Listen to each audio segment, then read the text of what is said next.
Hi everyone, I'm Dr. Anu and today I'll be speaking about chemical peels. So chemical peel is the technique of applying chemicals to improve the appearance of skin on face, neck and other areas of the body.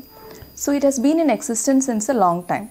So dating back to the history, Cleopatra from Egypt used to bathe in sour milk to improve the appearance of the skin, unknowingly using lactic acid as the ingredient. Similarly, French women used to use old wine which contains tartaric acid.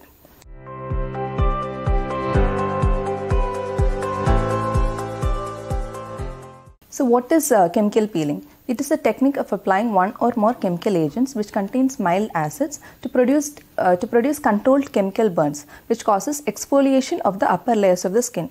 Later, the repair process sets in and the new regenerated skin is usually smooth, less wrinkled and more even in color. So basically, it improves the texture of the skin and helps to decrease the pigmentation. Most of the chemical peel contains acids which are plant-derived products. So for example, glycolic acid is derived from sugarcane, malic acid from apples, lactic acid from sour milk, etc.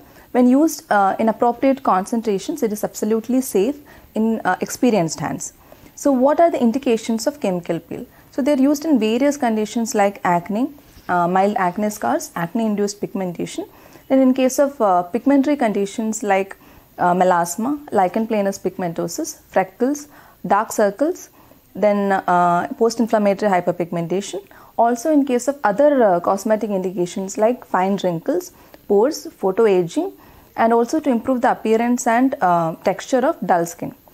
So it is not recommended in case of severely inflamed or irritated skin, deep wrinkles and severe acne scars. So what are the types of peel?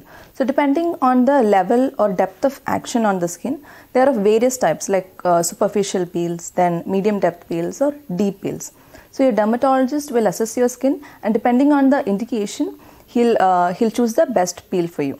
For example, glycolic acid and mantelic acid peels for pigmentation, salicylic acid for acne and seborrhea, then TCA peel for ice pick scars, then yellow peel or retinoic acid peel for photoaging or comedonal acne, etc.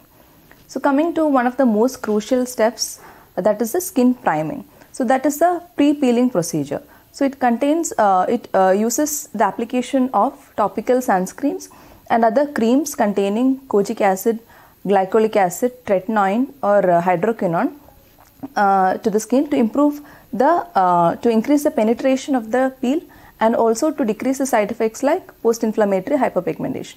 So this has to be started around 2 to 4 weeks prior to the peeling session and stopped around 3 days prior to the peel day. Except for the sunscreen, sunscreen has to be continued every day.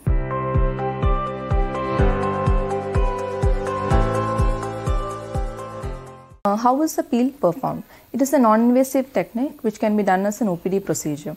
So the dermatologist will decide the type of the peel, the concentration and the number of coats.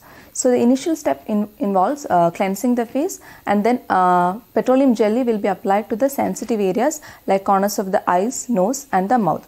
Then the peeling agent will be applied using a brush in step-by-step manner and the end point will be monitored.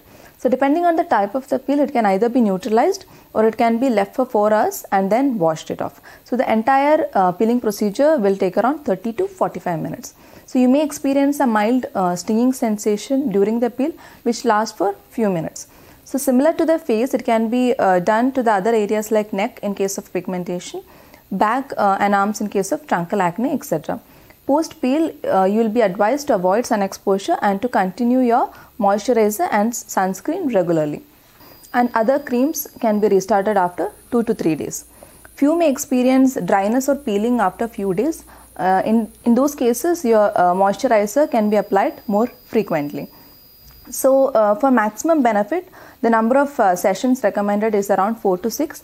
But according to the indication and the severity of the condition, you may require maintenance sessions also. So it can be combined with other procedures like lasers for maximum benefit.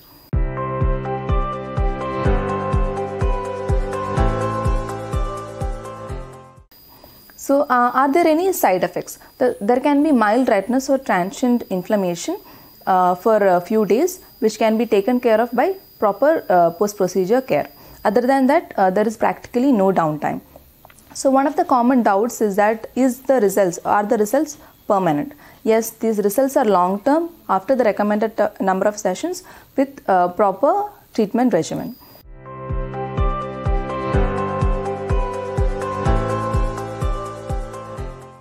So what are the do's and don'ts in case of chemical peels? So always consult your dermatologist. He'll assess your skin and the type of the condition. Depending on that, he will select the best peel for you. And follow the treatment regimen strictly and use moisturizers and sunscreen regularly. In case of prior or recurrent viral infections like herpes, inform your doctor so that he can start you on antiviral prophylaxis prior to the peeling session. And in case of burns or any other irritation post peel, consult your doctor immediately. So what are the don'ts in case of chemical peels? Do not try chemical peeling at home as lack of proper technique can lead to adverse effects. Then do not wax or use any other hair removal procedures 1 week prior and post chemical peeling. Do not pick, pull or prematurely remove the peeling skin as it can lead to pigmentation and there are increased chances of infection. So this was a short video on chemical peel and I hope it was helpful for you. So if you have any doubts, please drop in a comment in the comment section and we'll get back to you. Thanks for watching. Have a nice day.